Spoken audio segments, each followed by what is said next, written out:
এবার অধিকৃত কিরিয়াত শমনা এলাকায় ইসরায়েলি সামরিক বাহিনীর একটি বড় সামরিক স্থাপনার টার্গেট করে হামলা চালিয়েছে লেবাননের সশস্ত্র গোষ্ঠী হিজবুল্লাহ। হামলায় অন্তত 2 ইসরায়েলি সেনা আহত হয়েছে বলে জানিয়েছে গোষ্ঠীটি।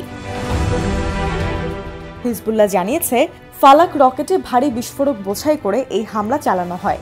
এই হামলাটি করা হয় কিরিয়াত শমনার ইসরায়েলি বাহিনীর 769 ব্রিগেডের সদর দপ্তরকে টার্গেট করে। একই সাথে ইসরায়েলের 210 ডিভিশনের সদর দপ্তর এবং ইসরায়েলি অধিকৃত সিরিয়ার গোলান মালভূমিতে অবস্থিত ইসরায়েলের কিলা বিমান ঘাঁটির টার্গেট করেও 100টি কাতিউসার রকেট ছোড়ার কথা জানায় হিজবুল্লাহ।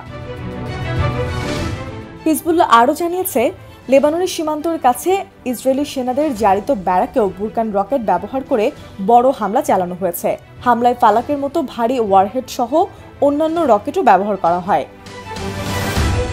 এখন জন্ম সনদ দিয়ে খোলো বিকাশ স্টুডেন্ট অ্যাকাউন্ট। নিজের বিকাশ নিজে কর। দক্ষিণ লেবাননের ইয়েহমোর, আরনুন আল শাকিফ এবং কেফার টেবনিদ গ্রামে ইসরায়েলি বাহিনীর হামলার প্রতিবাদে এই অপারেশনগুলো করা হয়েছে বলে দাবি করেছে গোষ্ঠীটি। এদিকে ইসরায়েলি বাহিনীও জানিয়েছে, রকেট হামলায় তাদের 2 সেনা আহত হয়েছে। এছাড়া একটি ভবন বেশ ক্ষতিগ্রস্ত হয়েছে। হিজবুল্লাহর হামলার জবাবে দক্ষিণ লেবাননের হাওলা গ্রাম ও মারওয়াহিন শহরে বিমান হামলা চালিয়েছে ইসরায়েলি বাহিনী।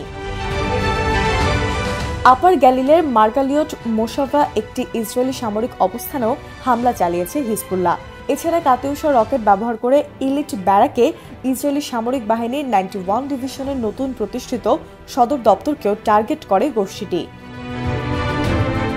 প্রতিরোধ গোষ্ঠীটি অধিকৃত লেবাননের কাফর সুবা পাহাড়ের পাশাপাশি শামাকা এবং রামিয়া সাইটগুলোতে ইসরায়েলি সামরিক রামথা ফাঁড়িতে গোলা বর্ষণ করে নির্ধারিত টার্গেটগুলোকে ধ্বংস করেছে।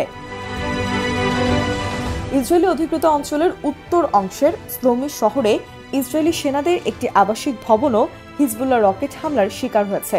হিজবুল্লাহ বলেছে, বুধবার তাদের কমান্ডার মোহাম্মদ নিমাহ নাসেরকে হত্যা করে ইসরায়েল। তার প্রতিশোধ নিতে তাদের হামলা আপাতত অব্যাহত থাকবে। গত বৃহস্পতিবার নিমাহ নাসেরের হত্যার প্রতিক্রিয়া হিসেবে ইসরায়েলি সামরিক অবস্থান লক্ষ্য করে 200টিরও বেশি রকেট এবং ড্রোন হামলা চালিয়েছে প্রতিরোধ গোষ্ঠীটি। পরে ইসরায়েলি সামরিক বাহিনী এক বিবৃতিতে জানায়, হিজবুল্লাহ রকেট হামলায় তাদের একজন সিনিয়র কমান্ডার নিহত হয়েছে। লয়ালিটি টু রেজিস্ট্যান্স পার্লামেন্টারি ব্লকের সদস্য ইব্রাহিম আল মুসাফি বলেছে, হিজবুল্লাহর হামলা প্রত্যাশার চেয়ে বেশি। ফিলিস্তিনি জাতিকে সমর্থন করার জন্য হিজবুল্লাহর প্রতিশোধমূলক অপারেশনগুলো তাদের প্রতিশ্রুতি পূরণের দৃঢ় ইঙ্গিত বহন করে। Hezbollah deputy secretary general Sheikh Naim Kashem বলেছে, ইসরায়েলের সাথে এই মুহূর্তে একটি সর্বাত্মক যুদ্ধ করতে চায় না তারা, তবে তার দল সবচেয়ে খারাপ পরিস্থিতির জন্য পুরোপুরি প্রস্তুত আছে।